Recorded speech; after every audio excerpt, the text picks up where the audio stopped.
మెదక్ జిల్లా నిజాంపేట మండల కేంద్రంలో ఎంఆర్పీఎస్ నాయకులు మందకృష్ణ మాదిగ చిత్రపటానికి పాలాభిషేకం నిర్వహించారు. సుప్రీంకోర్టు ధర్మాసనం ఎస్సీ వర్గీకరణపై ఇచ్చిన తీర్పును స్వాగతిస్తూ హర్షం వ్యక్తం చేశారు. స్థానిక బస్టాండ్ వద్ద ఎంఆర్పీఎస్ వ్యవస్థాపకులు మందకృష్ణ మాదిగ చిత్రపటానికి పాలాభిషేకం నిర్వహించారు. 30 సంవత్సరాల సుదీర్ఘ పోరాటం వర్గీకరణ సాధించారని సంతోషం వ్యక్తం చేస్తూ మందకృష్ణ మాదిగకు శుభాకాంక్షలు తెలిపారు. ఈ కార్యక్రమంలో ఎంఆర్పీఎస్ నాయకులు మురళి, పాతూరి రాజు తదితరులు పాల్గొన్నారు.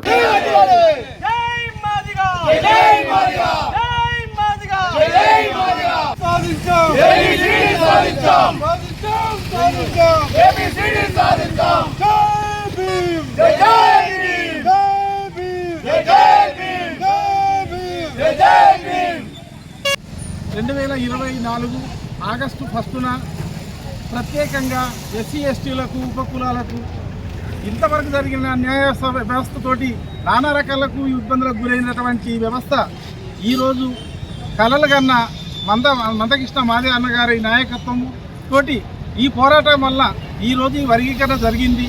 ఇది పార్టీ బేసిక్గా కాకుండా అన్ని కుల మతాలకు 59 ఉపకులాలకు చెందినటువంటి న్యాయం జరిగిందని మనస్పూర్వకంగా హృదయపూర్వకంగా ధన్యవాదాలు చేస్తున్నాం. ఈరోజు నిజాంపేట మండలంలో ఎంఆర్పీఎస్ ఆధ్వర్యంలో మరి ఎస్సీ ఏబిసిడి వర్గీకరణకు సుప్రీంకోర్టులో తీర్పు ఈరోజు వెలువడింది కాబట్టి ఈ సుప్రీంకోర్టులో వెలువడిన వర్గీకరణ అంశం మీద మరి సంబరాలు జరుపుకోవడం, మరి ఎవరిని కూడా తక్కువ చేసి మాట్లాడకుండా అందరు సోదరభావంతో కలిసిమెలిసి ఉండాలని చెప్పేసి ఎస్సీలోని 59 ఉపకులాలకు సమాన హక్కు సమన్యాయం కోసమే ఈ వర్గీకరణ జరిగిందే తప్ప ఒక కులాన్ని పక్కన పెట్టి ఇంకో కులాన్ని ఎత్తుకోవడం అనేది కరెక్ట్ కాదు. అందరు అన్నదమ్ముల సోదరభావంతో కలిసి ఉండాలని చెప్పేసి మాల సోదరులకు కూడా మేము విజ్ఞప్తి చేస్తున్నాం.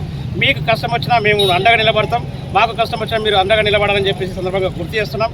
ఏదేమైనా మన నాయకుడు బాబాసాహెబ్ అంబేద్కర్ గారు ఇచ్చినటువంటి రిజర్వేషన్ ఫలాల్ని తమ జనాభా దామాషా ప్రకారం మరిన్ని అప్డేట్స్ కోసం మా ఛానల్ని సబ్స్క్రైబ్ చేయండి.